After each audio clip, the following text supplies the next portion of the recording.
faire leurs reproches parce que c'est sans doute très difficile pour un président de la République. Mais c'est quand même son job qui est un suivi. Bon, il est allé à Mayotte en 2019. Vous allez voir ce montage. Je vous assure, ce montage, il est terrifiant. Tout ce qu'il dit, rien n'est arrivé. Écoutons Emmanuel Macron, c'était notamment en 2019 à Mayotte. Et on se souvenait avec quelques-uns du moment où j'étais passé quand j'étais alors candidat. Je disais, c'est l'endroit de France où j'ai reçu le plus de baisers. Nous sommes dans un territoire de la République, un département qui a ses contraintes sismiques, géographiques, démographiques, qui nous conduisent à devoir investir. C'est comme ça que je vois les choses, c'est investir. Et la France, c'est d'abord la sécurité. Et donc la sécurité sera au rendez-vous en matière de lutte contre l'immigration clandestine. Parce que c'est ce qui est dû à Mayotte. Je sais que vous voulez plus de médecins, de meilleurs soins, et vous y avez droit. Et ce seront les travaux pour le deuxième hôpital qui seront commencés. Et donc on y met les moyens. Justement, la France c'est la sécurité, la France c'est la santé, la France c'est l'éducation et les jeunes.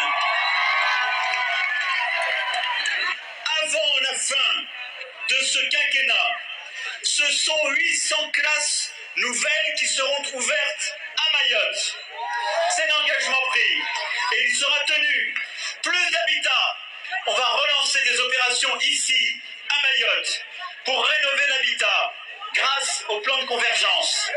Et c'est indispensable. Et donc les engagements que j'ai pris devant vous, je viendrai en rendre compte. Maoré, Nafaranza, Pakacho. Maoré, Natsa, Pakacho. Merci à tous. Je vais venir vous embrasser. Maoré, Nafarganza, pas quatre choses qui veut dire Mayotte et la France jusqu'au bout, à la vie, à la mort. Je vous assure, et souvent je l'ai dit ici, ça me fait de la peine de dire que le président de la République n'a pas tenu ses engagements. Vraiment, ça me fait de la peine parce que ça contribue à décrédibiliser la parole publique et la parole politique, et c'est jamais une bonne chose. L'hôpital dont il parle, il est toujours en état de projet. C'était en 2019. Rien de ce qu'il annonce, ni les 800 classes, ni l'hôpital, ni rien. Donc, évidemment que ça pose un problème. Alors, soit il ne l'annonce pas, parce qu'il sait à l'époque qu'il ne peut pas le faire, soit les services de l'État sont nuls, soit on n'a pas mis d'argent, mais visiblement on a mis 1,3 milliard. Je vous assure, cette séquence-là, elle est terrible. Alors, je comprends que le président de la République ne vienne pas sur certains plateaux, parce qu'on lui dira, mais qu'est-ce qui s'est passé? Vous êtes bien responsable quand même. Où il est le suivi? Alors, on prend toujours l'exemple de Notre-Dame, ça a été formidable Notre-Dame. Où est le général Georgelin de Mayotte? Je vais vous faire écouter ce qu'a dit le président de la République quand il est allé à Mayotte. Parce qu'en fait, ça pose un vrai problème de la